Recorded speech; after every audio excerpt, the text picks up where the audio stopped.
Hello gas કેમ છો? તો હું આવી ગયો છું પાછો તમારો યશરાજ વાંક. તો આજે હું પેલા ચા પીવું છું, તમે જોઈ શકો છો, મને ખબર છે. તો ચા પીતા પીતા આપણે પહોંચી ગયા રિવરફ્રન્ટે. તો રિવરફ્રન્ટે તમે જોઈ શકો છો આપણે ક્યાં જવાનું હોય, ઇમ્પિરિયલ પાસે. તો ઇમ્પિરિયલ પાસે તો આપણે સૂર્યદાદાનો વ્યૂ સારો હતો, તો વ્યૂ સારો લઈ લીધો આપણે. તો પછી પહોંચી ગયું હું આઈટીઆઈ પહોંચીને કીધું પેલા જમી કાઢવી લઈ. જમી મતલબ બપોરના ટાઈમ થઈ ગયો એટલે જમી છું યાર, મજાક નથી કરતો કાંઈ, સાચે બપોરનો ટાઈમ થઈ ગયો એટલે જમવાનું કીધું કાંઈ વાંધો જમી લે પહેલાં. જમીન પછી આપણે કીધું હાલતા થઈ ગયા. તો કે આજે વહેલી રજા પડી ગઈ હતી મને ખ્યાલ છે, અને જવાનું હતું 2 કિલોમીટર ચાલીને. તો કીધું કાંઈ વાંધો નહીં, 2 કિલોમીટર ચાલીને જાય તો વાંધો નહીં.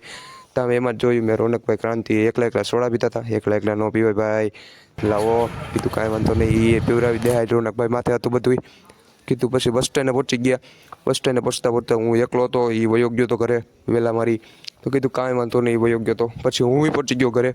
તો મેં કીધું હું એકલા નાસ્તો કરી, એને મને નહોતો લેતો ગયો એટલે જો ગાઈસ મજા કરું આપણે. તો પછી હું પહોંચી ગયો ક્યાં, તો કે આપણે મંદિરે જો કે ડેઈલી જાય છે. થોડોક લેટ હતો વધારે હું એટલે આરતી ના દેખાડી શક્યો.